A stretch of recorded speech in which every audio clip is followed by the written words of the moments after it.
attenzione. Intanto ho cominciato a creare una playlist su YouTube, poi passo anche il link diretto e dove ci sono già le 2 lezioni di ieri. Okay, now I switch to English. So yesterday we saw a number of objects in Python and Numpy. I think that the argument is not very exciting, but you know, you have to go through all these arguments in order to be able to program even a simple procedure, because after all, a program is something that is a machine that gets some number in input, elaborates them, rearrange them, and then print out the result. So when you write a program in Python, you always do this operation again and again, working on numbers, lists, rearranging, concatenate, compute results, and so on. So it is very important that you go through the material. So when you have time, in your free time, and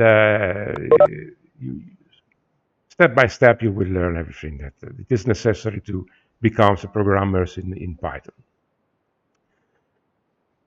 We stopped yesterday at this point in this cell here, minimum maximum of an array.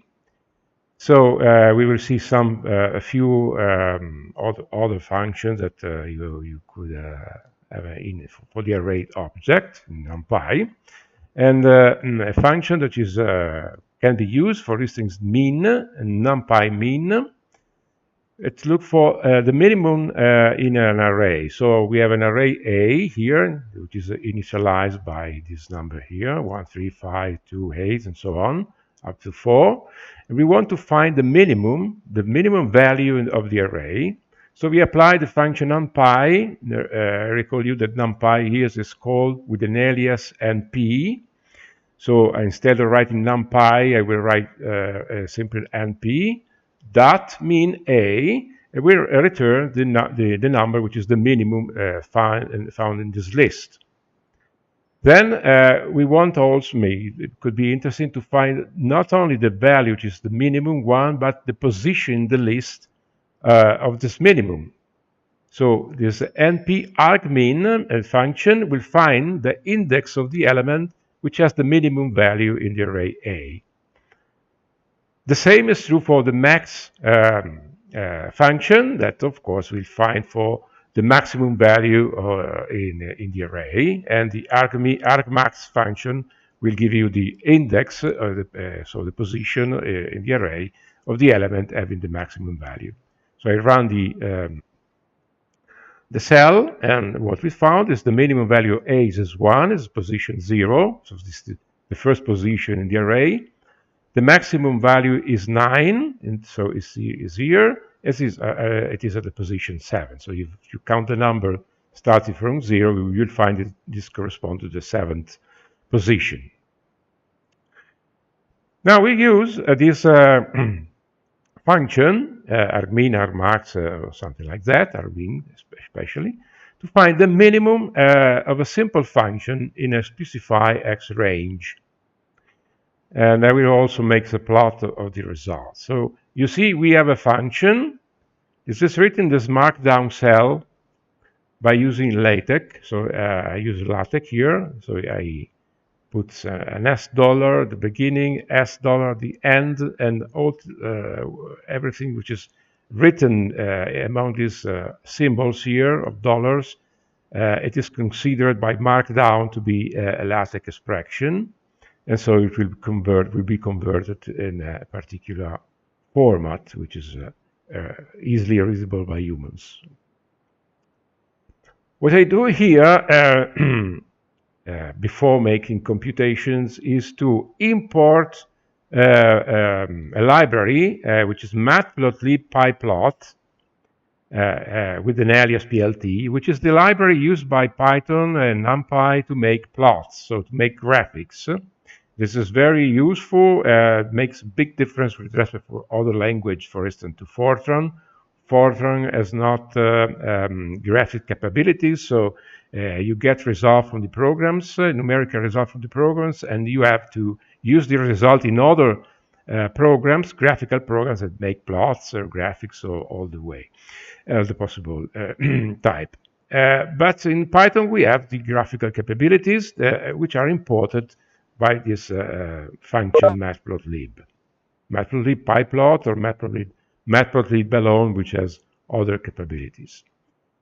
And also I write here this before this command percentage matplotlib inline. This is the major command which is useful in Jupyter Notebook to have the plots, the graphics output directly in the notebook and not in a separate window. So this is useful for this reason. Then I define an array X by using this function linkspace. Linkspace is a function, Numpy function, that generates a floating point number between -2, in this case, 5, and it will generate 100 numbers in this interval. So X will be a variable, will be an array containing all the possible numbers, not all the possible number, 100 numbers subdividing the range -2, 5. So here's a list of floating point value. Here I define the function here below, which is written here, 2x to the 4th minus 11x to the cube plus 10 times x squared minus 3 times x plus 90. And you see that I applied this computation directly, not on the single variable, but directly on the array x.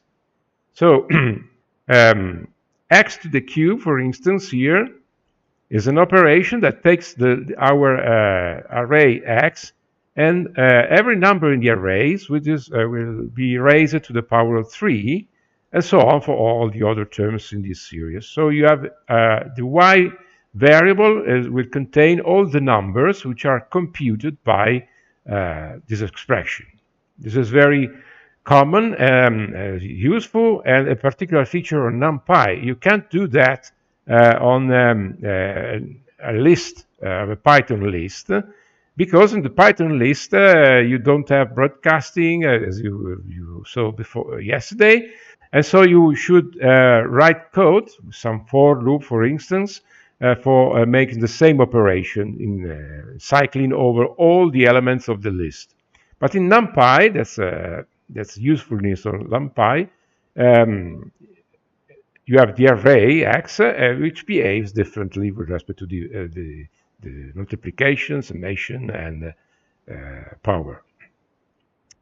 Okay, so at the end of this computation, these two lines here, we will have our two x and y arrays, and we find the minimum value of the y. So we want to find the minimum of this function in this range -2, 5 for the value of x. So we compute this minimum, we find the minimum with the function numpy min applied on y, and we find also the position in the array of of this minimum. So np argmin y will returns the position, the index of the element in the array y, which has the minimum value. So using this position, we can find the minimum, the x at which the x value at which the y reaches the minimum, by using this index we found here in the as to select the element in the array x. So the x which is in this position will be the x which provides the minimum value of x. Minimum value of y. Then we will have a print of the value we found. Then there are plotting facilities here that I will explain later, just in a minute, but just I run the cell. Okay, so we found that the minimum is the minimum of the y is reached when x is equal to 3.44. Then we want to make a plot. So here is the results, the plotting of the all the instruction here. So I start from here to explain what's happened. You see, I write PLT, so PLT, so I'm using already the function of the library matplotlib, and I want to create a figure. Generally, you can create a figure even by writing simply PLT figure and open and close the parentheses without putting anything inside. So you can also delete this one, this writing here. But if you write fixed size equals 7 phi, well, you create a windows, this square, this rectangular windows here with some dimension, with a particular dimension. You can use different dimension. For instance, you can write here 5, 3, and I will get a smaller window, for instance. So plot figure will prepare the environment to plotting some figures inside your frame that you just created. Then simply write plot xy, and a PLT plot xy will take two arrays. In this case, it can be even two lists. They're not necessarily be Numpy array. It could be also Python list, but in this case we have arrays. So it'll take the arrays containing the so-called independent variable and the arrays containing the dependent variable, and it plots, so x versus y. You have this curve, which is by default, if you don't specify attribute of this plot, which is it will be use some thickness of the line, color, which is blue or something like that. I can change, for instance, the color by writing an argument here, the type, for instance, k dash, and I have your line, which has become black, or I can write dash dot. The color will remain the same, but the line will become this format, and so on. You can return to the blue line before. Or you can simply put the points. They are not, for instance, if I write k star, I will plot the points in the form of a star, but they are not connected by lines. Or can you use you can plus, don't have to go. Or you can use points, and so on. You can specify also, I don't do here, you can also specify the size of this point. For instance, I can write here marker size equal, give a value of 1, and our point is just much smaller. So you have a number of possibilities to customize your plot as you want. I just use simply the default. Then forget now for a moment this other line. Then I want to plot some to write on the axis some labels. So I write PLT x label x string x, and this x will be printed here below the x-axis. PLT y label y, and I will write here the y is written here. Then I can set. All right. Then I could close the figures with PLT show, and this close our environment from figure, and your figures has been plotted. But we have other possibilities here. I want to draw a line which is this dashed line, which is correspond to the position of the minimum that you want to see on the graph. So what I did here, I wrote a px tuple containing two values, which are the same value, x mean. So x mean is our number 3.44. So this tuple will contain 3.44, 3.44.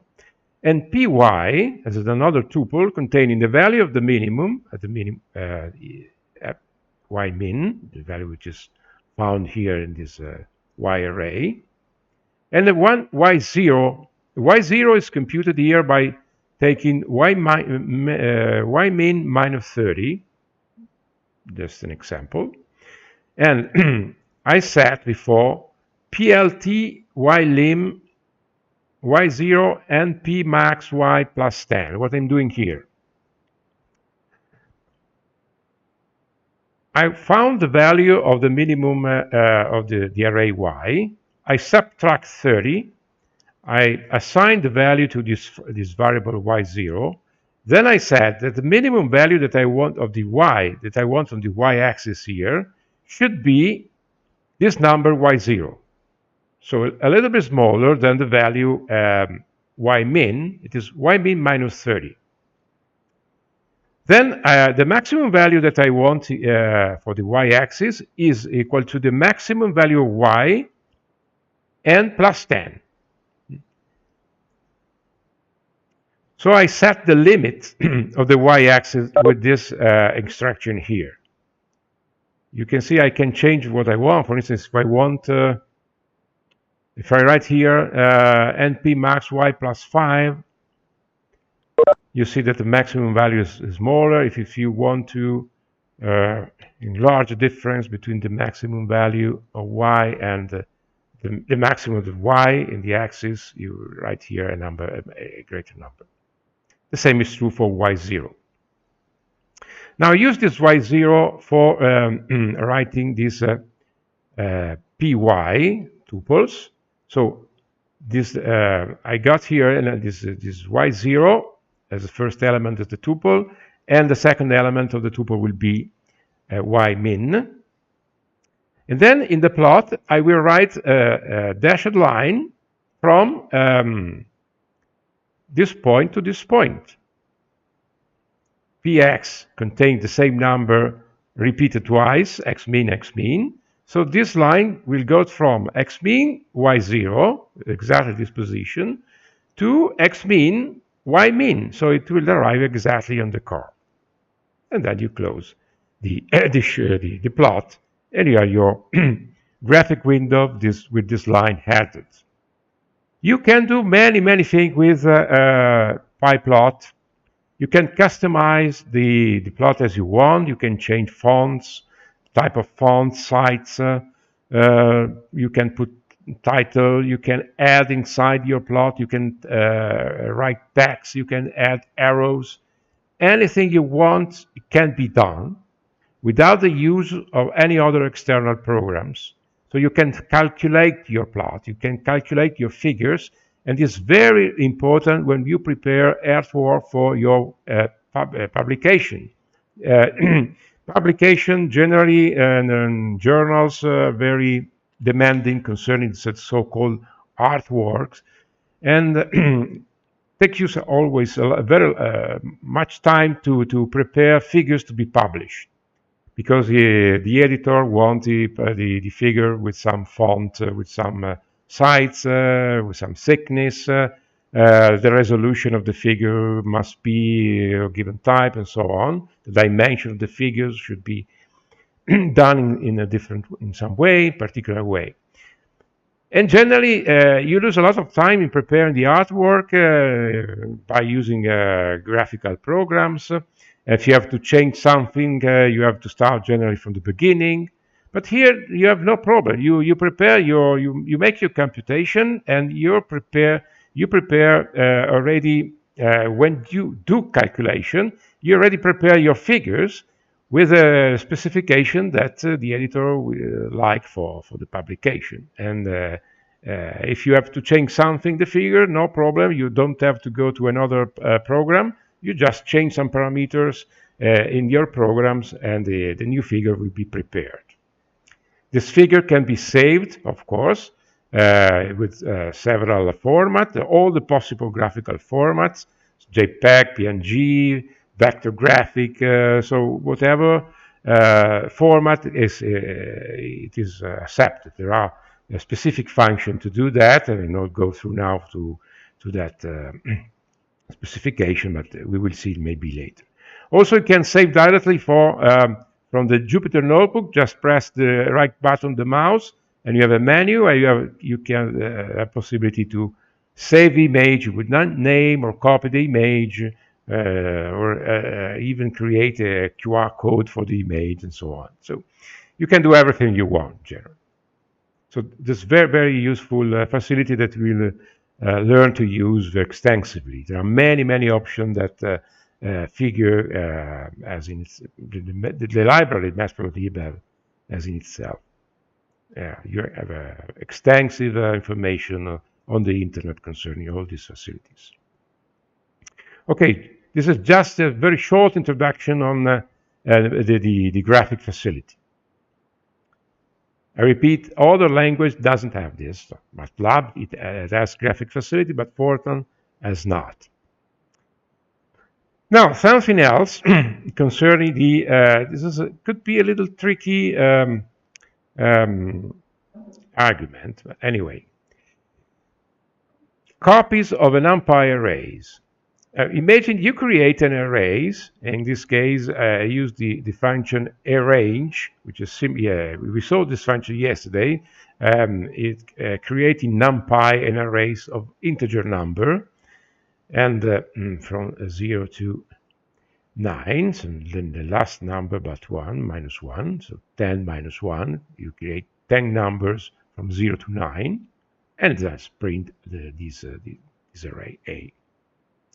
Then you want to make a backup copy of this array, because maybe that you want later to change some elements on the array, but you want to preserve a copy of the array for later use. So I modify the array, but want to be sure to have a backup copy of it for other uses. So one could write p equal a, then print backup copy, this B array, and then modify a couple of elements of the array. Here I use some a different way to assign values to the array by using this syntax. You see that I could write A2 equal to 4, and in a subsequent line I could write A4 equal to 2. But you can do also a different way. You can write A2 comma A4 equal to 4 comma 2, and the result will be that A2 will be assigned the value 4 and A4 will be assigned the values 2. So this is shorthand of instead of writing two in structure, in sequence, you can write this simultaneously. And then you print the modify array. So our original array was this. We did this, and so I have our backup copy B, which is the original array. Then I modify A, and I got A14, so the second the element with index 2, which is the third element of the arrays, will assume the values 4. And the fourth element, so 0, 1, 2, 3, 4, this element here has been changed in 2. So we modify the array. And you may think, okay, we have our backup copy B and our modified array A. So if I want to return to the original situation, I just have to refer to the array B. But if you look at your array B, you see that the array B is exactly the same as the array A. That is the origin of many, many errors in Python and in NumPy. This is a feature which is not only typical of NumPy, but also of the Python list.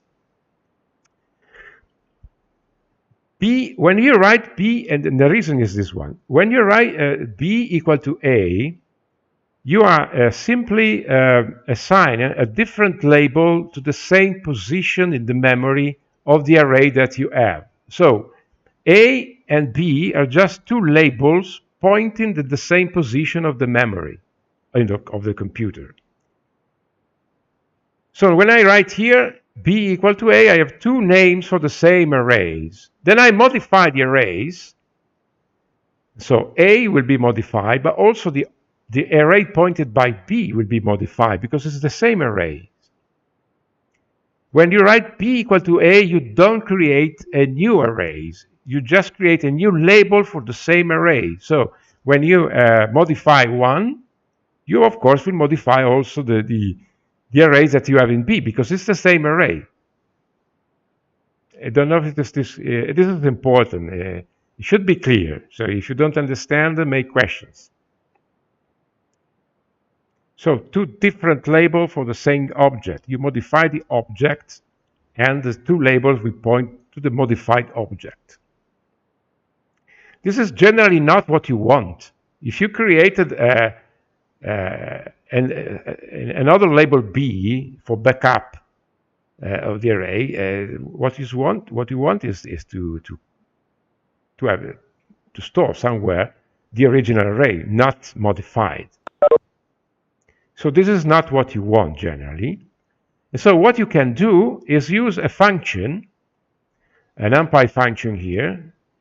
There is an analogous function for Python, which is simply copy, as not np copy, that will make a new copy of the original array. So I write a np range 10 is actually the same function extraction is here. Then I make a b array by constructing, by building a new array, which is a copy of a. No, not a new label, but really a new array. So if I run the cell, I have to go here. Okay, run the cell, modify your array A, and then you print A and B after the modification, and you see that your array A has been modified, but B contains the original array. So this is the array which is not modified. So in order to have this behavior, that is the generated desired behavior, you have to pay attention, just not making an assignment extraction like this one, but you have to make a copy of the arrays. And I see here, this is the same is true for the Python list.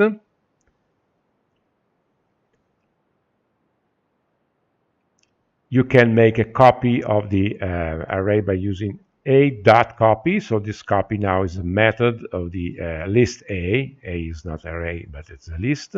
So this copy is a method of the A list. And you make a copy in B.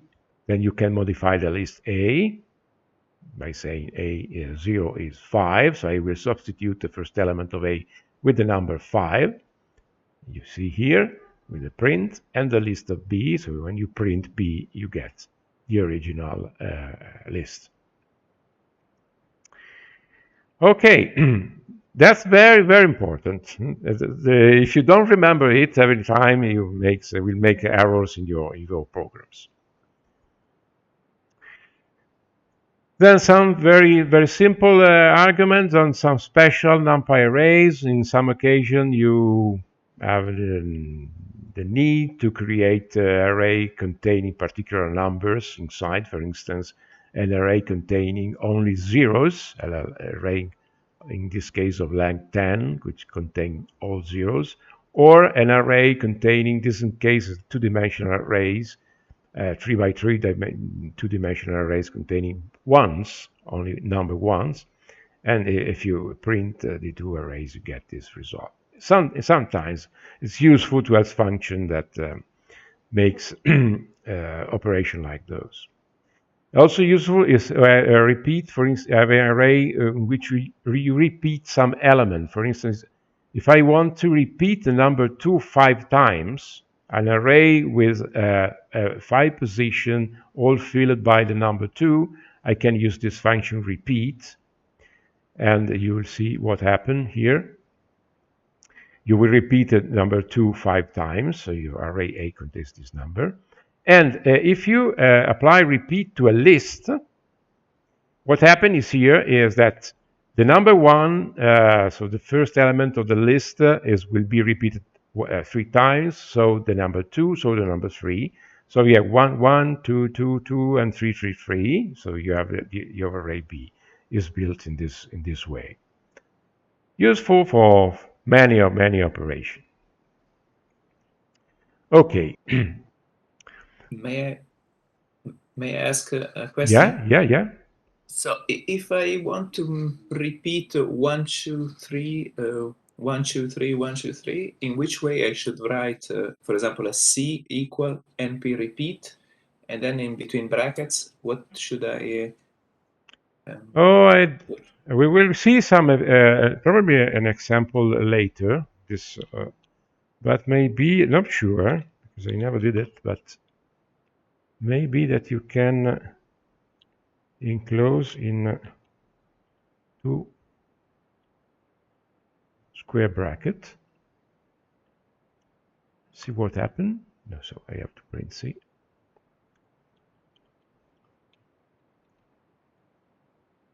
No, it doesn't work in the same. Doesn't work in this way. There should be for sure. There is another way of repeating elements. I never use it, so I don't know. And I will search that. And I think that I did. I wrote somewhere an example that I use these possibilities. But for sure, there is a possibility. And this afternoon, I will check and I will tell you. Okay. Now, other type of variables which are very, very useful are Boolean variables. Just contain two values. I can assume only two values, which are true or false. They are used for test conditional evaluation that we will see probably this afternoon. So I write two Boolean variables, a and b, in which is one a will be assigned to the value true and b will be assigned to the value false. And you see that the type is just bool. So a different object is not an integer, it's not a floating number, it's not a string or list or something like that. It's just type bool. So they are a and b are instances of the class bool, and they can be used in the logical operations. For instance, here I write print a and b. So a and this ampersand symbol are logical symbols. Apparently, they do the same things, and generally they do the same thing, but it could be a difference. Anyway, we'll see later in a minute. So I print A and B. A is true and B is false. For if I applying the rules of logic, A and B must be false, and the same is true for this ampersand operator that just essentially mean and. So these are both false, both expressions are false. Okay, I can have an expression with or, A or B, or R pipe, this is called pipe, but is vertical line. It is the or operator, and both are true because one is false, one is true, and so in this case the or will return the value true. But, there's a but, take two lists. A is a list of true, true, B is true, false. You can write print A and B. So it will make this operation. Well, true compare with true. First element of A is true, first element of B is true, and so the result is true. Then compare the second element true and the second element of B, true, false, so the result is false. If I use the AND operator, but if I try to use the ampersand operator, we got an error. Because the ampersand operator in Python cannot be used with list. Can be used on single variable, Boolean variable, but not with list of variables. So in this case, you have to use, if you have a list and they are Python list, you have to use the operator AND. Now, in a few seconds, we will see that with Python, with NumPy is different. But anyway, you can construct Boolean variables from array, for instance, even by using numbers. Numbers which can be 1 or 0. 1 is considered to be true and 0 is false. So I have an array containing 1, 1, 0, 1, 1, 0. But I say here that the type of the array is not integer, for instance, but it is Boolean. So I write ttype equal bool as a requirement, as an argument to the function array. And if I run this cell, you see that what happened. All the 1 has been converted to true, all the 0 have been converted to false. So even you don't need to write true, false explicitly. You can also use 1 and 0 and then convert everything to a Boolean type. Now, NumPy is different in this respect. I wrote the array A with true repeated 3 times. So true, true, true. B is repeated. B is just true, false, true. And I make A and B using the ampersand. Now, these are arrays. And you see that before you have list. If you use with Python, we use list and the ampersand operator for the and you got an error. Now, we don't got an error in the case of NumPy. We got the result we want. The variable a and b, that then is equal to a ampersand b, is just what we want. Just true is true is true. Then you will have true and false. Your result will be false. True and true is true again, and you got this result. But if you try to use the operator and, you got an error in this case. The error you get is the truth value of an array with more than one element is ambiguous. Use a, any, or a, all. And these are other functions. The NumPy or the Python interpreter understood that you want to do something else with these arrays. So I advise you to do something different. You use a function like any that will search for if your array contains some element which is not false, for instance, and in that case you will return a true value. Otherwise, if you can use a dot all, you look if all the elements of the array are true, and in that case we return the value true. Otherwise, it will return false. So different operations. Don't use and for comparing two arrays or some Boolean variables in NumPy, because you generally you get an error or something that you don't want to get. So a different behavior with respect to list, so with respect to Python, and a behavior that you have to remember. You can use Boolean to select elements of an array. So, for instance, we generate a list of integer number between 10 and 20, and they assign our list to the a variable. So this a variable will be an array, NumPy array. Then, that's an answer to your question before. You have to use the tile. So I goes back here. In fact, I recall that I did it. C is equal to np tile instead of repeat. And you write 1, 2, 3 times.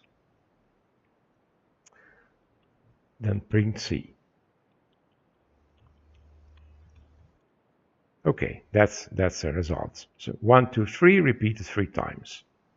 Okay. Thank you very much. Okay. Thank you. I recall that I use it at least an occasion. That was in this second section here. So I write an array here in which I tile 5 times true, false. I will create an array containing 10 values, true and false.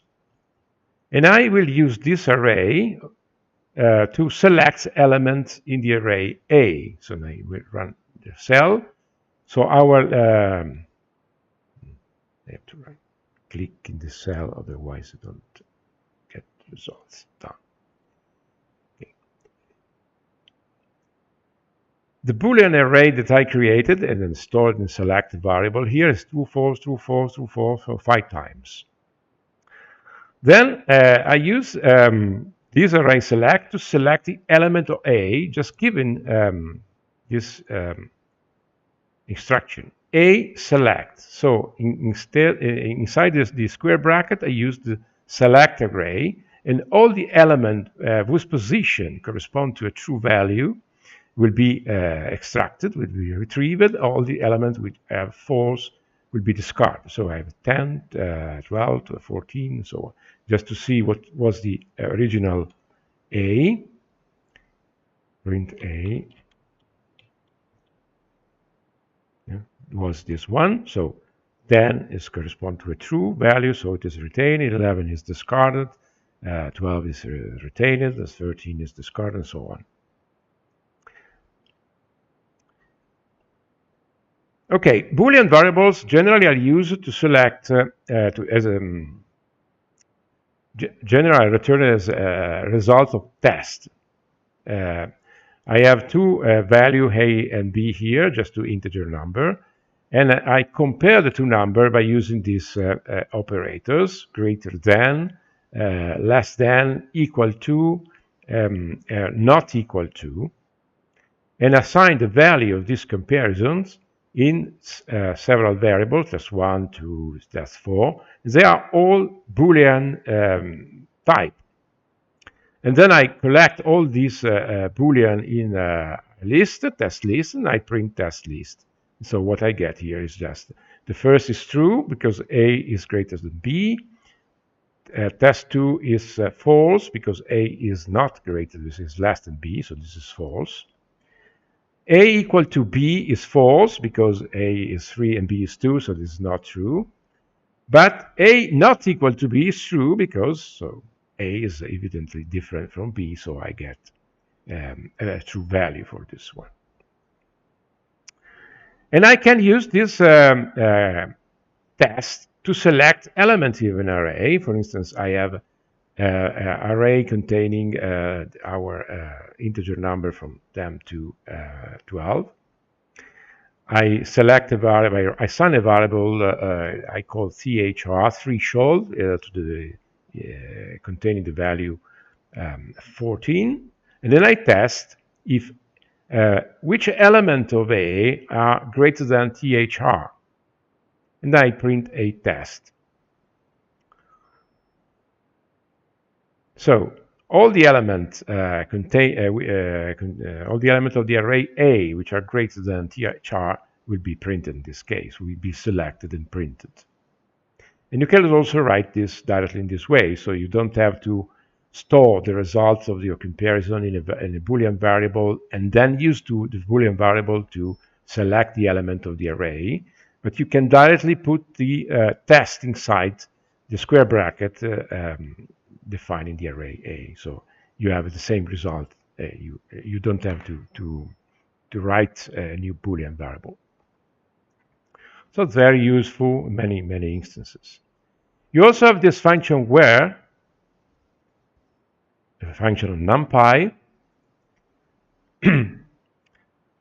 will tell you which are the index of the element of the array A that whose element, the value of the element is greater than thr. So they are the element with position 5, 6, and 6, 7, 8, 9. All these elements we have in this index are a value which are greater than 14.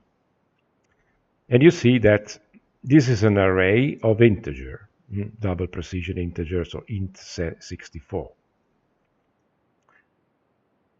And I can use, I can store this array in a variable, in this case B, and I can print now, I can use B to select the element of the array A. So B are our index, and they are used to select the elements of the array A, and all the elements here are values which are greater than 14.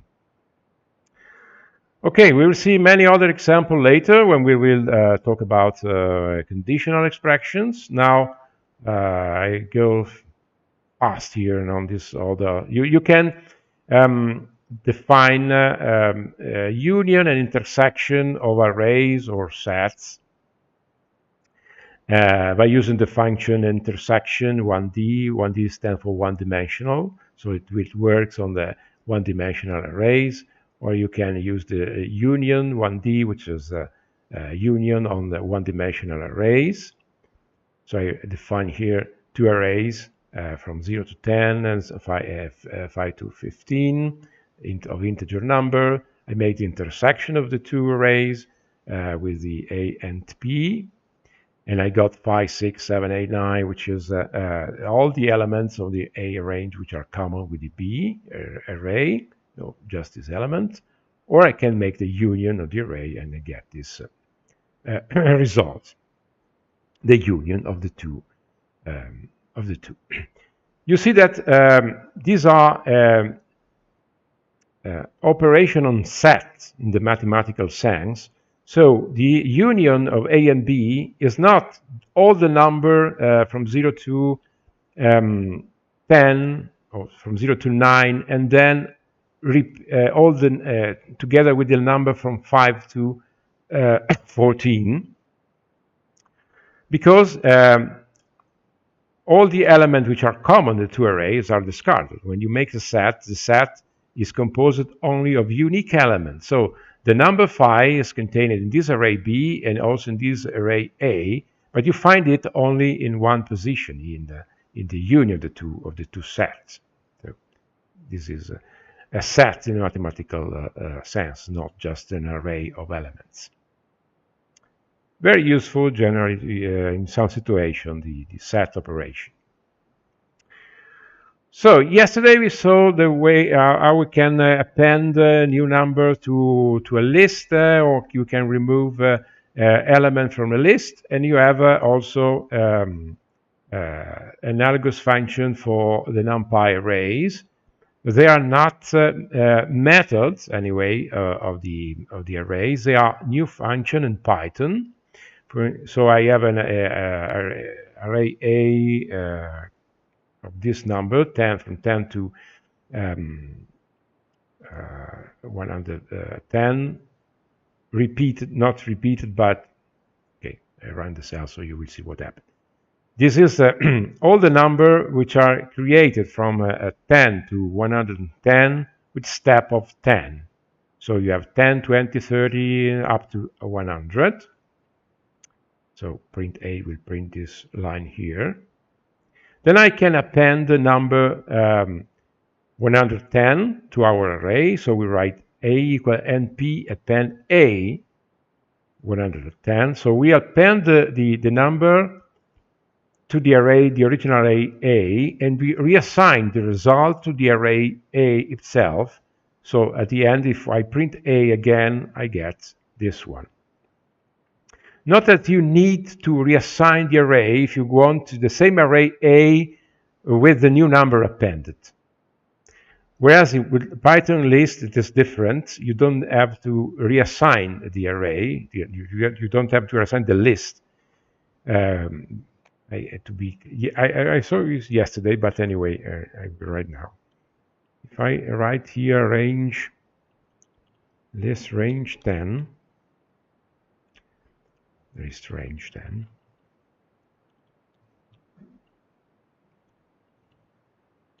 And I print A.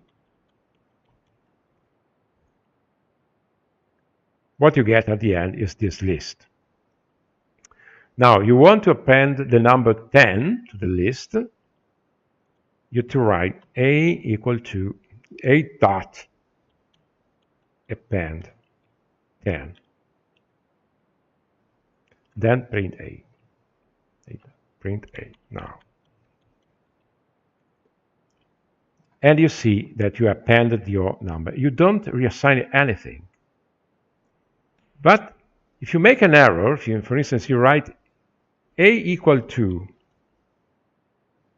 A, so you want to use your append method of the list in the way that you use the append function in NumPy, you have these strange results.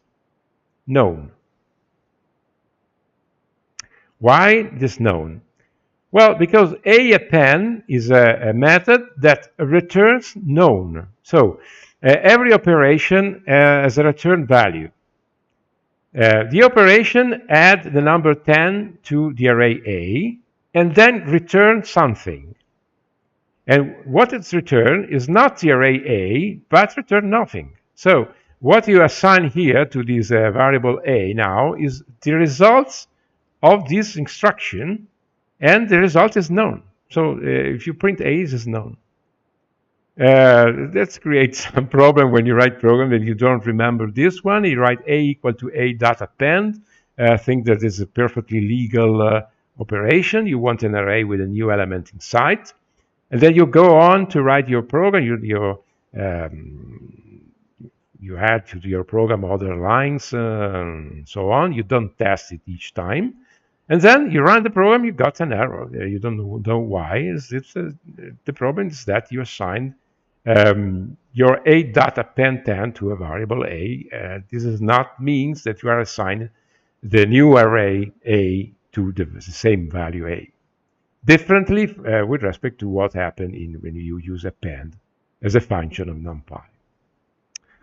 So there are many possibilities of making wrong things if you don't remember, if you don't understand what you are doing. Be prepared. When you will start to write your program by yourself, you try to write program, the first time you will get a number of errors which is huge. Almost every line will contain some errors, and it will take you some time to understand what's going on. And you have to make practice. With practice, you will learn to reduce the number of errors you do when programming. And you also will learn, this is much more important, to understand immediately what's wrong in your code. At the beginning, you will not recognize the type of error. You will not understand what the interpreter is telling you. So we'll lose a lot of time in looking for errors, and everything will seem perfectly correct and legal to you, but is not legal at all for the Python interpreter. But with practice, you will learn to handle the errors and to see what you are doing to correct the errors. As a general rule, especially at when you begin to program, test every single line you write. That's reduce the number of errors, and that's reduce the time that you takes you to write a program. Okay, other than appending numbers or list to arrays, for instance, you see that I append not just a single number to the array A, but append two other numbers, so in a list, and the result is here. The third line, the print line, will return this new list containing all the elements of the previous arrays, plus the 120, 130.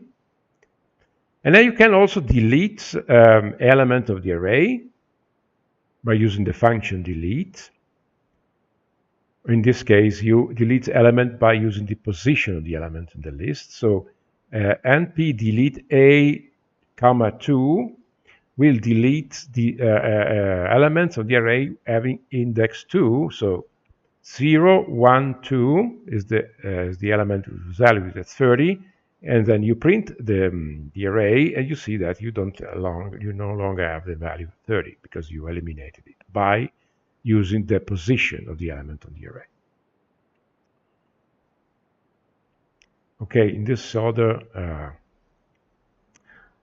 cell, I write this delete operation. I want to delete all the elements from the array for which A is greater than 16. No, sorry, for which A is lower than 16, 60. So I create our array from 10 to 110 with step 10. So 10, 20, 30, up to 100. Then I look for the element where A is greater than 60. I use a test here, greater or equal to 60. So this is a little variation with respect to what I wrote about concerning the test. You can also add equal, or if I write here equal to greater or equal to B, or this one, less or equal to, you can use it in your logical expression. So I will look for all the elements of A which are greater or equal to 60. So I will receive a number of false and true, and all the elements which are true will be used with delete. So I delete in the array A all the elements whose position are correspond to value which are greater than 60. So I got as a final result what remains, and what remains is just this first element from 10 to 50.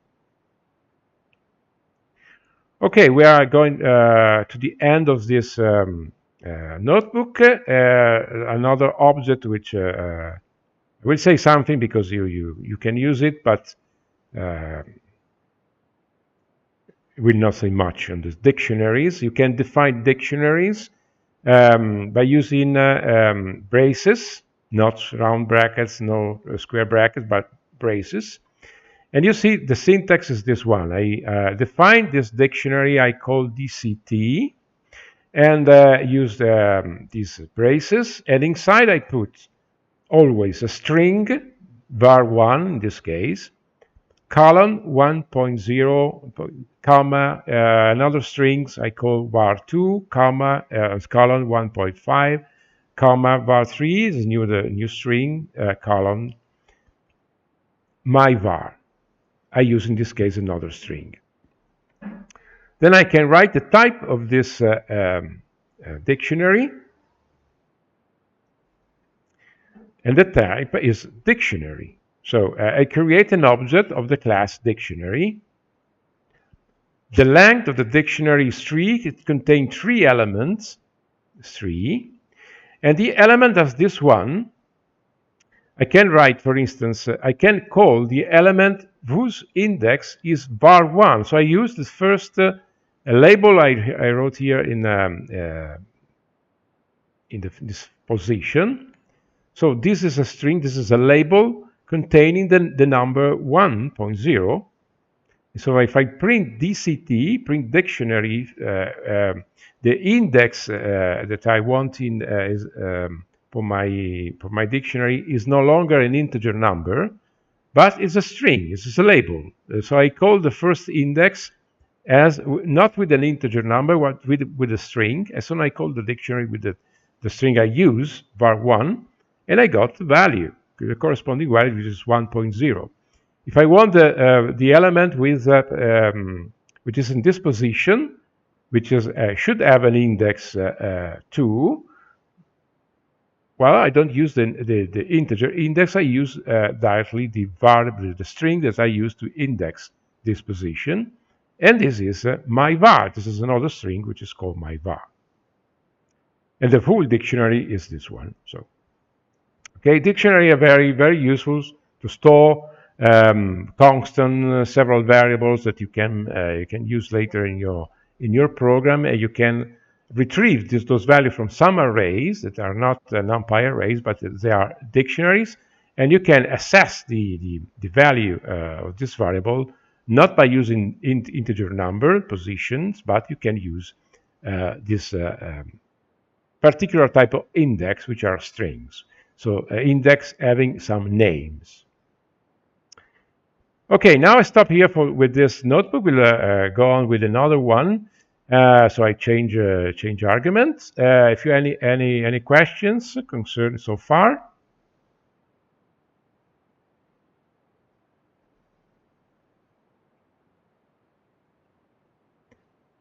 So if there are no questions, I will start a new notebook. I will delete all the outputs. So okay, so what the first thing we will see is the conditional evaluation that makes use a lot of this Boolean variable and test and so on. Take into account a program will contain operation of the type we have seen yesterday and this morning. So assignment, list, assigned to scalar variable, list, arrays, dictionary, and so on. So a lot of operation of that type. Then your program will make elaboration on that object that you create in some way. And this elaboration will contain very often conditional expression. So what to do in each case, what to do when some value has some value, some variable has some value, what to do if a string is equal to another string, and so on. So conditional evaluation are very important. You will find them in any programs, and you will write many conditional evaluation in your programs. So what are the most simple conditional evaluation? Well, here I have a variable a, which is assigned a value 10. And then I want to print the value of a only if a is greater than 5. So if I run this cell, I got these results. You have the syntax of your operation is like this. You have an if clause. So your keyword to be used for the conditional evaluation is the keyword if.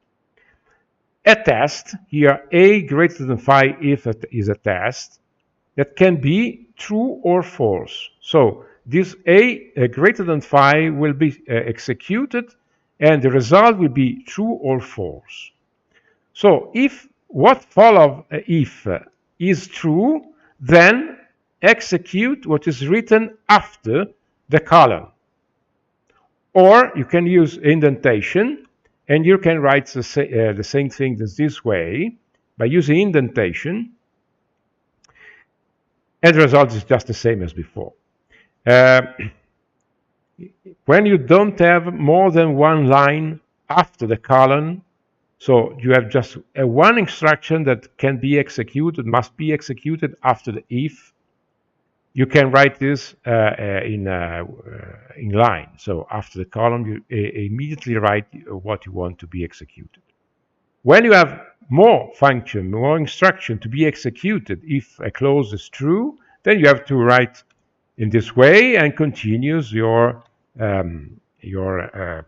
instruction, your list of your instruction, indented as was indented the first line. Then when you close your if clause, you start writing something else here. But we will see. Now I write this in this original form. Now, what happens if a is equal to 4? Just nothing. You execute the cell, you don't see nothing here, because this is not executed. Print a is larger than 5 is not written because a is not larger than 5. So a greater than 5 returns false, and so what is written after the colon is not executed. You can write your if the conditionals in this other form, providing alternatives. If a equal to 4, now if a is equal to 5, if a is greater than 5, then print a is larger than 5. Otherwise, print a is lower than 5. So in this case, the if is evaluated. This results in false because a is equal to 4. So this extraction is not executed. Then the program, the interpreter proceeds and find an else, and then so okay, I don't execute this instruction, but I will execute this other one. A is lower than 5, and it prints results. Now pay attention here. If you set exactly a equal to 5, the result is a is lower than 5. Why? because a is not greater than 5. So the result here is false, because 5 is not greater than 5. So this result is false. What is written is the result of this other structure after the else, which is a is lower than 5. So you got a wrong result here. A is lower than 5, but that's not true because a is 5. So you can modify. You can do something better. You can modify your condition in this way. You add an elif and an else. So if a is greater than 5, it will be printed this message. If a is smaller than 5, elif, so else if a is lower than 5, then we'll print this message. Else, if all the two conditional are false, then execute the last one. A is equal to 5. So the first result here, the first test here is false. Even the second test is false because a is not less than 5. So they are not executed, but what is executed is the last conditionals and the last instruction. So a is equal to 5. This is what is written. So here are all your comparison operators. So you can include greater than, smaller than, greater or equal to, smaller or equal to, exactly equal to, and not equal to. Now, all can be used in this conditional evaluation. Now, a point which is very, very important when you make computation. Imagine that you don't have the integer number to be compared, but you have floating point numbers. You have a situation for which you have a equal to 1, and b, which is maybe it results of some computation, is not exactly equal to 1. It is very close to 1, but it is not exactly equal to 1. And you have 1.000 with the last one here. And for practical purposes, depending on what is the elaboration you are doing, but maybe that for practical purpose, these a and b should be considered equal. There are a situation that you have to consider these two numbers different. They differ by a digits very, very far from the decimal point, but maybe this the precision that you require is your calculation is larger than this one, and you want that a and b are different number. But in many cases, the practical cases, you want to consider these a and b exactly the same variable. But if you run the test a equal to b, you see that the condition is false. So if it is used in a if conditional evaluation, this is a problem that I specify a threshold, for instance, 1 to the power minus 6, and I say, in this case, if a and b differ for a value which is smaller than the threshold, then I can say that a is equal to b with the threshold. Else, a is not equal to b. And I use this ABS. ABS is for absolute value of the difference. So I take the difference between these two numbers and I compare with the threshold. But take care that A could be larger than B or B could be larger than 1. In this case, A minus B could be a positive or a negative number. And generally, you want to compare elements in this case by using not the relative value of the difference, but the absolute value of the difference. And you use the function ABS. So you take this number, whatever it is, could be positive or negative, and transform in the positive number, in the absolute value of the difference. Then you compare it with your threshold, and you decide, use the if evaluation, decide that if a minus b, or the absolute value of a and b, or the difference between the two, is smaller than the threshold, then you conclude that a is equal to b within the threshold, otherwise a is not equal to b. Let's see what happened now. A is equal to b within the threshold. But if our threshold is much smaller, let's say 10 10 to the minus 15, if I run again, A is not equal to B in this case because this difference is not smaller than the threshold that I fixed. So take care of this point. When you compare floating point number in evaluation, take care that two floating point numbers very seldom are exactly equal. They differ from some digits, and you have to take care in making of this point in making comparison of numbers. Okay, some side on errors and exceptions. That's very, very important also. Yes. Here I simply delete the variable b from the memory. I have defined a variable b in the cell before, so the variable b at this point, when this cell is finished, is stored in the memory. I don't want it for this test. I want to delete the variable b. So I write before del b. So from the memory of the interpreter of our Python session, remove the variable b. Then I make the test. If b is greater than 5, then print b is greater than 5. But b doesn't exist because I deleted it. What happened is an error. Name error. Name b is not defined.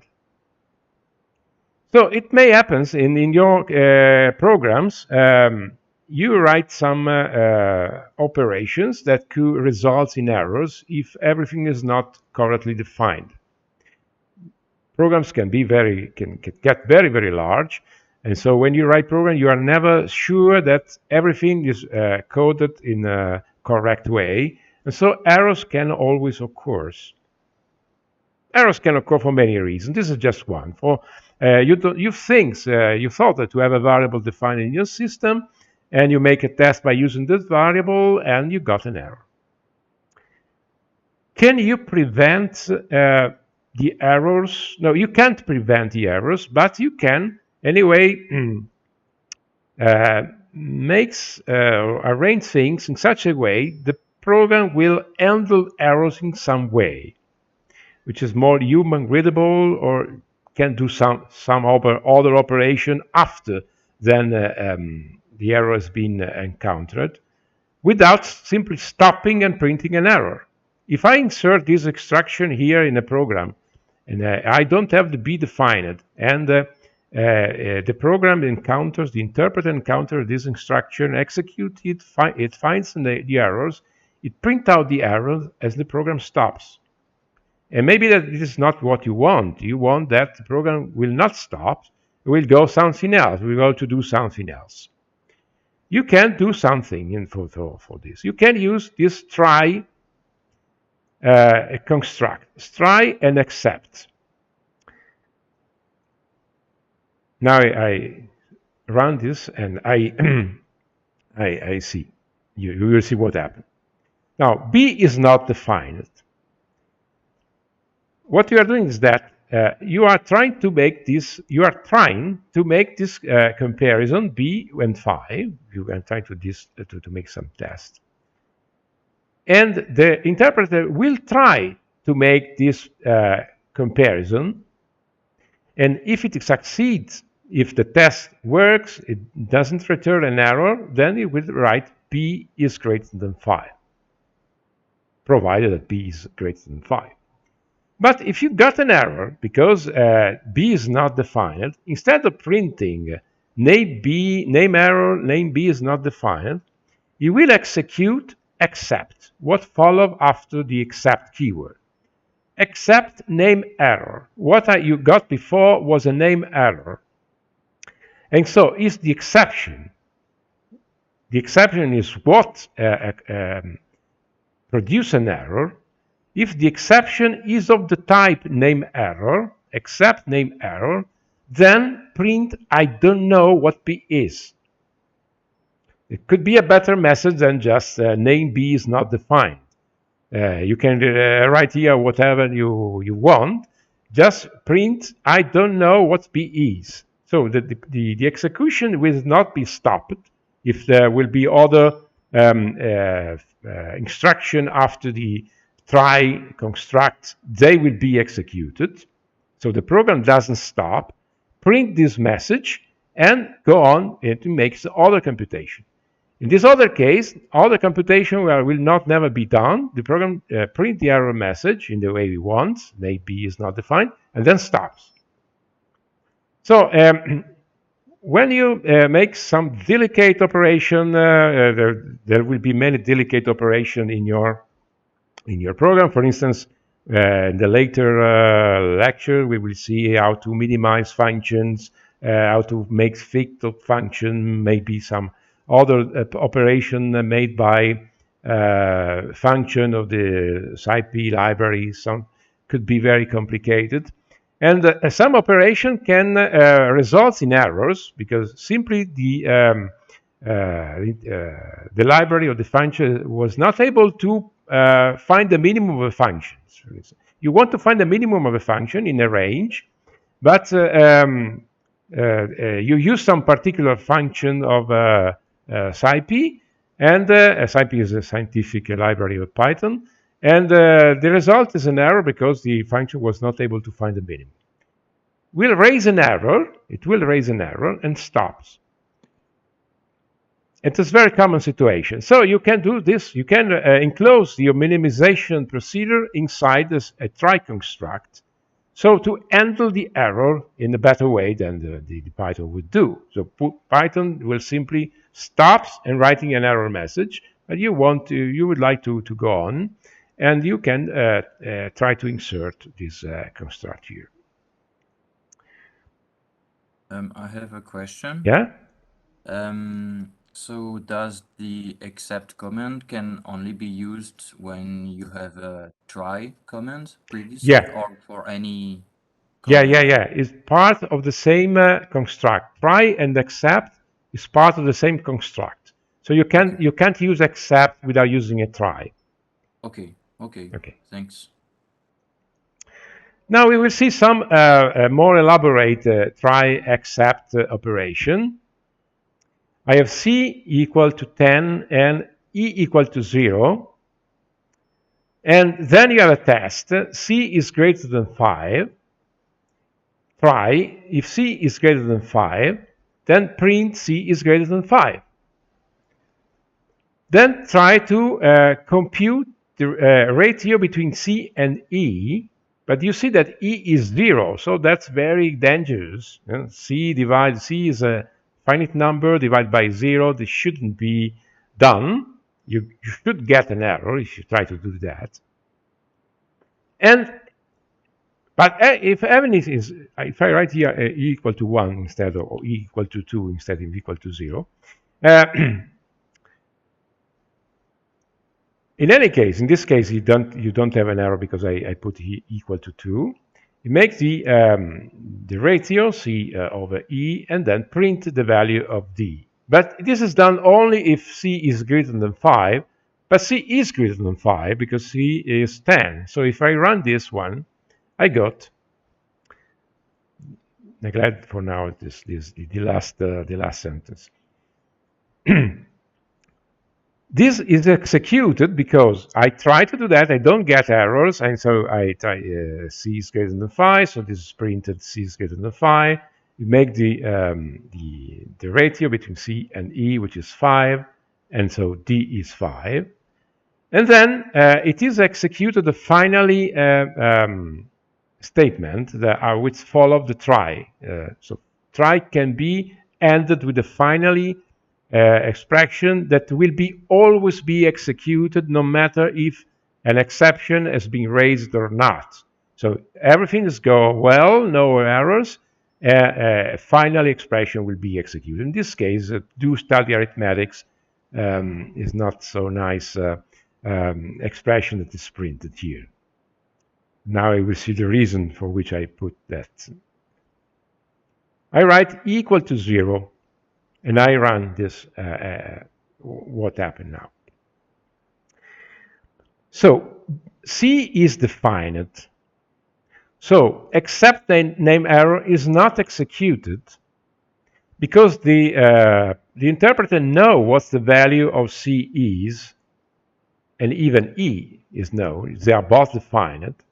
So except name error is written here in case that C is not defined, but the program doesn't write I don't know what C is because it knows. So you don't raise that your system didn't raise an exception of type name error. So this is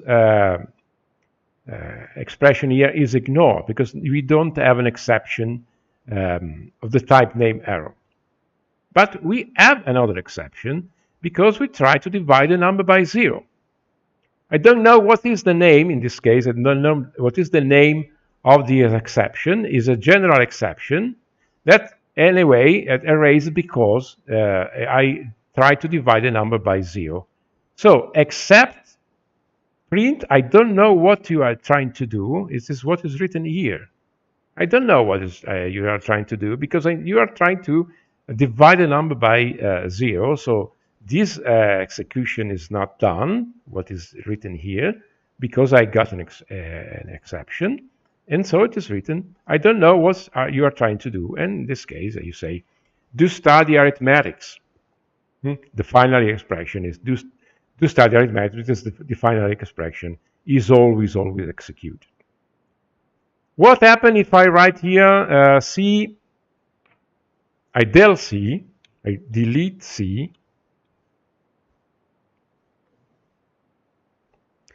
what happens?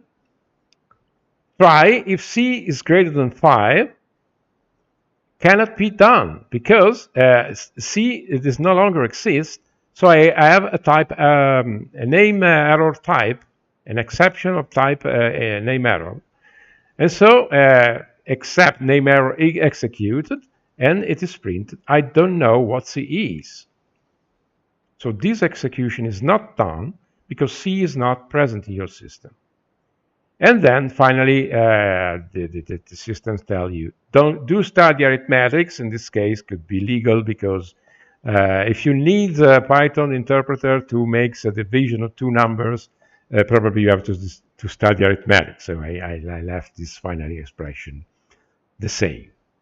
So you have this construct that, of course, is not very easy to be used if you are a beginner, but with some practice, you will learn how to use it and to understand what all the possible exception can exist in your Python interpreter and use properly in this try except constructs. Okay. Okay, you see here that in this conditional expression, as I wrote above, I use directly the test. I directly make the test in the if construct. So if b is greater than 5, but p is greater than 5 is just a Boolean variable that can be true or false. So I can write directly in the if construct, not the test, not the comparisons, but just the Boolean variable. In this case, for instance, I run this cell. So what I do here, I import NumPy as NP. So I use NumPy. I write a Boolean array. So array of true, false. True, false. You see that I put number 11010, but then I specify that I want this array to be a Boolean type, so that all these number will be converted in true, false variables. Then I write test all. So I use this function test all, all equal to all a. I can write what test is, print test.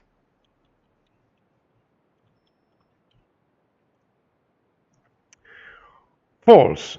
All A will look if in your array all the elements are true, all the elements are true, and if all the elements are true, then the returned value by this function is true. But if some element, one or more elements are false, the returned value by all is false. So the returned value is false. If I use any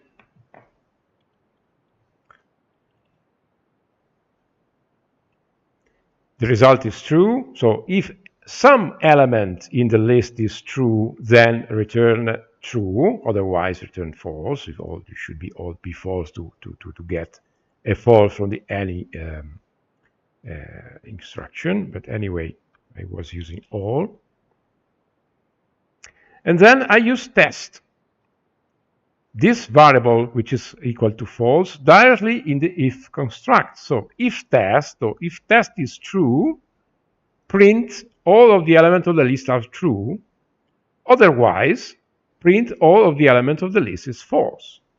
Well, at least one element of the list is false. So what I get when I run the cell is at least one element of the of the list is false, because there are two which are false. If I write here all the elements true, test is true, and what is written, all the elements of the list are true. Okay, so that's just to say that you can use directly a Boolean variable inside your if construct. Okay, that's more or less all that you need to know about conditional evaluation. This is called conditional evaluation. There are no particular new features. In Python 3.10, the last version of Python, there are being some addition to the conditional evaluation, but they are not very important, so I don't cover those new features here. Then cycles is another argument. Cycles are very important. We already saw yesterday and even this morning a number of occasions we use cycles. So cycles are loop, some operation that have to be repeated several times. I define a list containing 3 elements, which are strings, and then for all the elements in this list, for IA in A, print IA. So I run this one, I got ABC. So for each element of the list, this cycle is executed 3 times, one for IA equal to A, one IA equal to B, and IA equal to C, and the resultant is printed. So this is the basic and simple form of a loop. And we can also do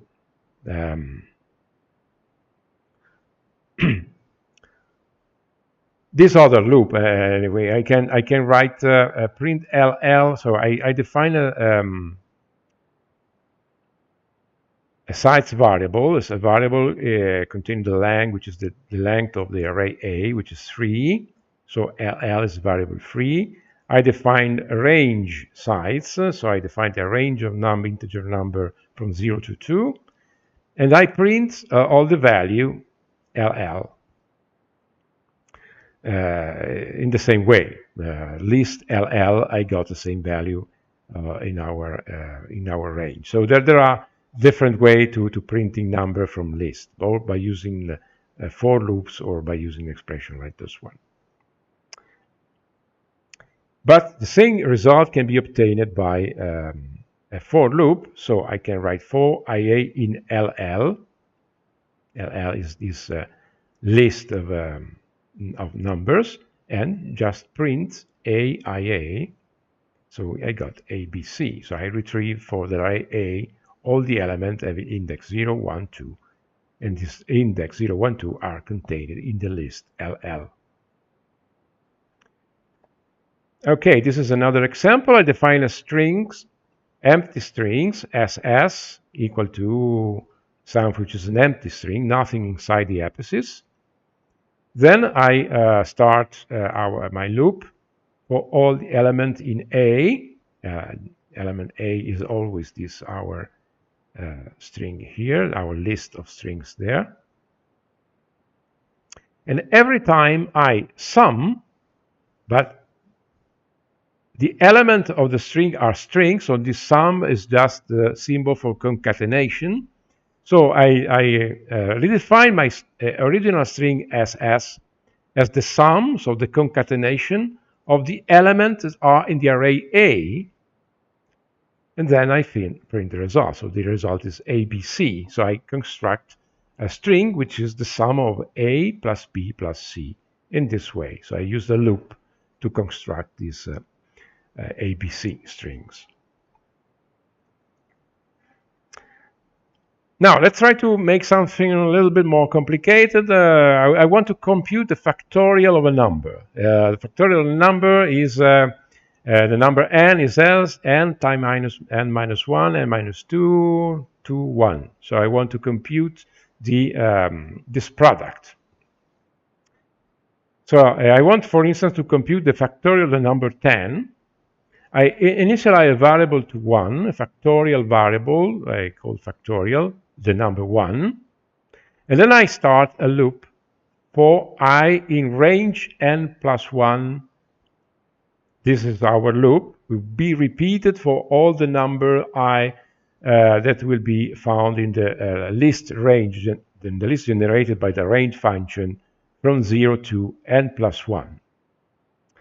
Then, if I will contain 0, the range, the list range generated by range contains the number 0. And I don't want the number 0, because if I multiply any number by 0, the result is always 0. So I, as the first element of the list, will take the number 0, but I don't want the number 0. So what I do here, I make an if construct, and I say if is not equal to 0, then multiply the variable factorial, which was initialized at the number 1, multiply the variable factorial by, times I. So the first cycle will be 1 times 1, not times 1 times 0, because 0 is excluded, because if I is equal to 0, this instruction here is not executed. It will be executed in the next instruction, where I will be equal to 1. For the first product that we will find will be 1 times 1. And the result will be 1 and will be assigned to the variable factorial. Then we will have I equal to 2, and so we will make 1 times 2, and the result, which is 2, will be applied to the variable factorial. Then factorial will be equal to 2. The next number will be 3. I will be 3, and we'll have 2, because now the factorial variable will be equal to 2, 2 times 3, and so on up to the end of the cycle for all the numbers in the list that I generated. So this is the result. Print factorials, the result, which is printed at the end of the cycle, is just this one. You can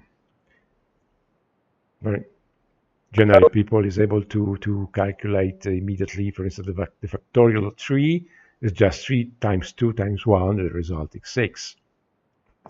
What if I want to factorial the number 100? It's a huge number.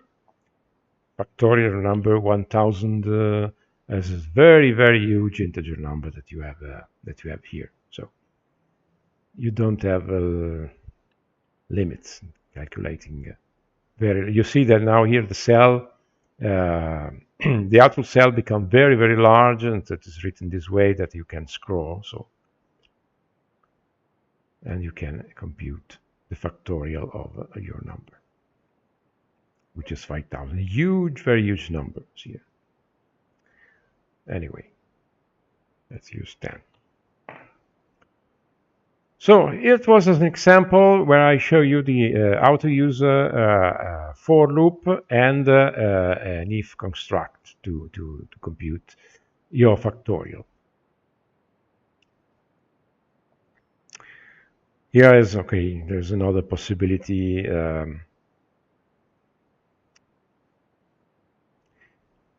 That instruction here, the list of instruction, could be not that efficient, because every time I have I loop over I cycle over the variable I here, I make a conditional evaluation. It takes time to the interpreter to make every time a conditional evaluation. So you can rewrite your codes in a way that you avoid to make this conditional evaluation. That's very simple in this case, because instead of generating a list of integer numbers from 0 to n plus 1, you generate a list of integer numbers starting from 1 to n plus 1. And so you have LL will be equal to range 1 n plus 1. And you use this variable L inside. You could use this sign. Okay, I put it right here. Can use it directly LL here. And so the result is the same as before. We have our list of numbers, and you make the factorial function. You compute the factorial here. You see the difference with respect to the previous situation. You no longer have this if I not equal to 0, then do something. Immediately you make your computation here without having this if clause, because I will never assume the value 0. So there's a factorial of is the same number as before. So breaking cycles. There are two important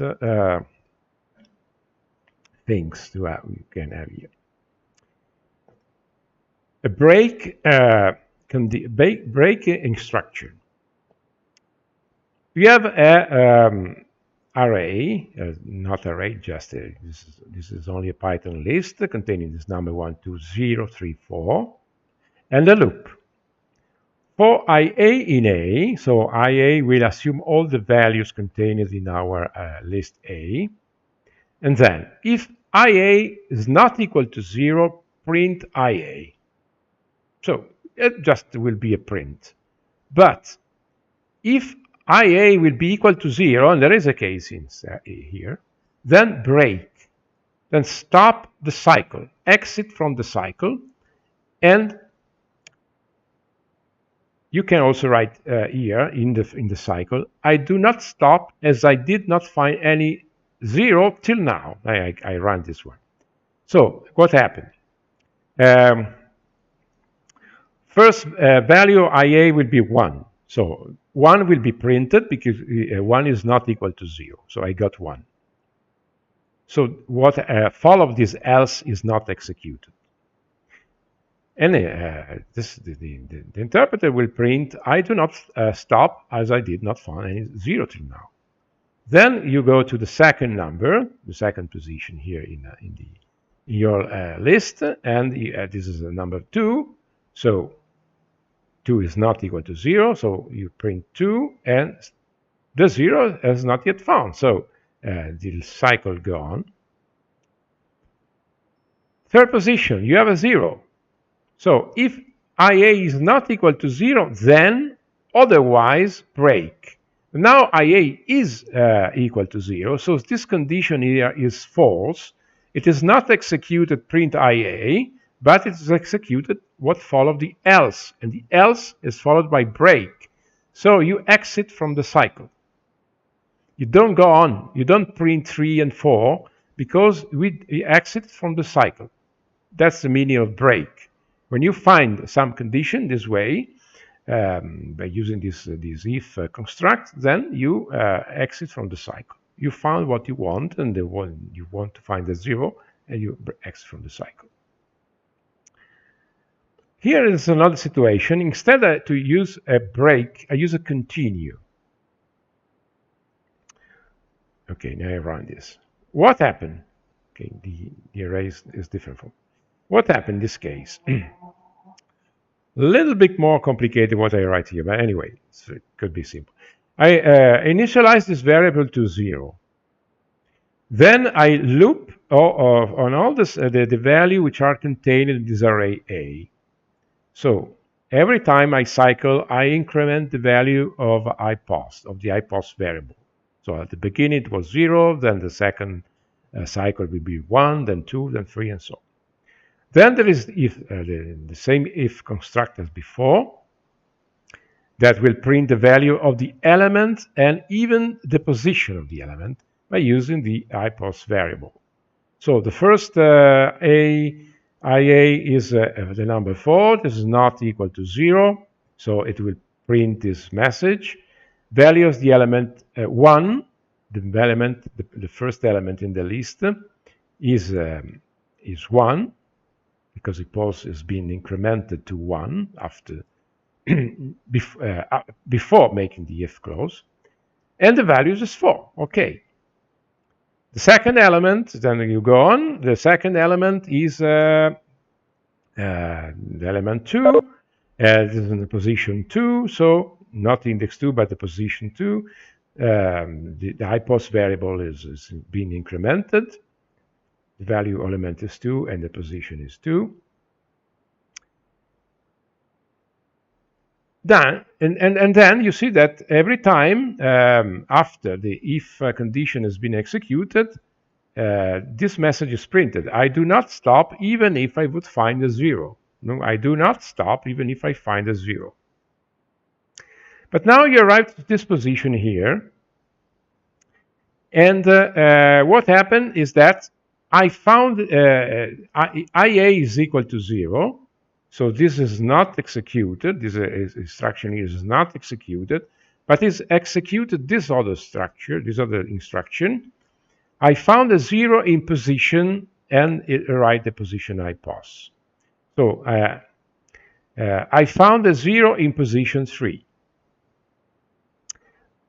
But then it doesn't break. It continues. As before, we used the function, the instruction breaks, so the cycle would stop in this way. But here it continues to the next one. And so continue, go to the next position, and the next will be default, and the value which is found is 1. And then another 5, another zeros will be found in this position, the last position, and so the interpreter will continue the cycle and will print this other message. I found a position. I found a 0 in position number 5.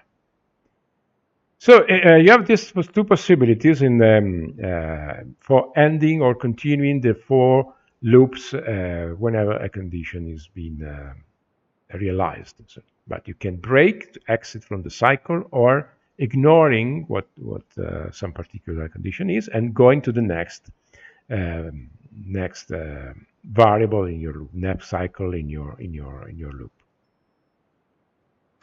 Sorry, if Yeah? we substitute continue with break in this last example, it would just stop after if I... Yes, if I write here break, it will break. So after the first 0 has been found, the cycle will stop. I found a 0 and stop. And stop. We can try break.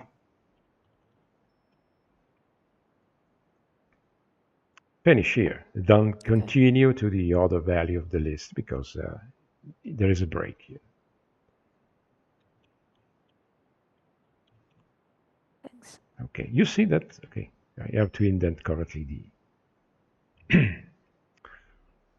the structure under the else. Okay, another possibility to make a cycle is the while construct. While is a loop, also a loop instruction that will continue to be executed until some condition is met. In this case, I want to use this while construct also for computing the factorial of a number. The number is 6. I want to compute the factorial of 6. So I initialize the factorial variable to 1. I put this jn variable to 1. And I say, while jn is less than n, less or equal to n, then do all this operation here. That includes upgrade of the jn variable So jn variable will be upgraded each time the loop is executed. So factorial, it will be updated to factorial times jn. Then print the product, jn factorial, and then increment jn and go on until jn is less or equal to n. So jn at the beginning was 1, at the end of the first cycle will be 2, at the end of the third cycle will be 3, and so on until it will reach the value n. In that case, jn will no longer be less or equal to n, but will be greater than n. There will be a point where jn will be equal to 7, and so the while loop will stop and will print the last results. So the last result concerning factorial. So I run it, and you have jn product. So I print the value of jn, the value of the product, and so 1, 1, 2, 2, 3, 6, and so on. Then the last line is the factorial of the number 6, which is printed here. Using the while construct is very useful, but can create problems if you don't do things correctly. For instance, imagine that you forget to put your jn equal to jn plus 1. I comment the line here, so the line with the hash in front will not be executed. Then, before starting, look at your bar here to search for the square to interrupt the execution, because this execution will be run forever unless the Python interpreter has some way to understand that something went wrong. All the resources of the computer are consumed by this infinite operation. It never stops because this jn less equal to n will be always true, and so this while loop will go on forever. Try to run this cell. I try, and you see what happened. Then I stop the kernel, stop the execution. I got very, and then I stopped, and I got error message because I stopped. So while loops very useful. We will find other example where while loop will be used, but be sure that they will not end in infinite loop execution. So be sure that everything is written properly. In this case, just by upgrading the variable jn each time, and you have your results. Okay, now I stop here. This afternoon we will see something a little bit more here, but then we will move to another argument. So, questions so far?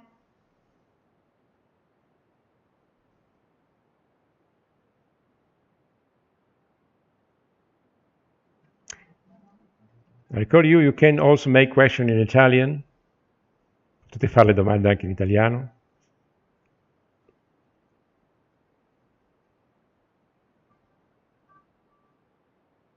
I have a lazy question. Yeah. But NumPy does not have a function for factorial. Yeah. Okay. It has not a factorial function, but a nicer possibility. You have a equal to your number, for instance, is let's say 10. Then you can write a equal to NumPy arrange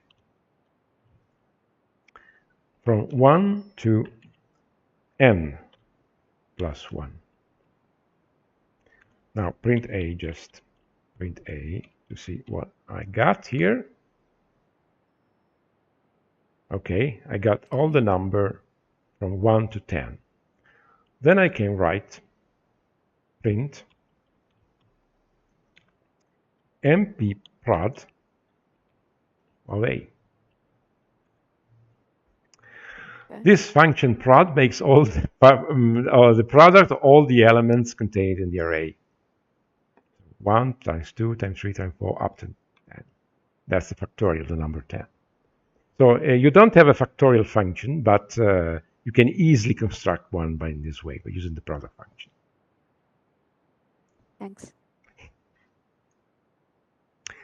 Yes, indeed. The first time I had to compute a factorial, I look for a factorial function in NumPy, and there is this product function anyway.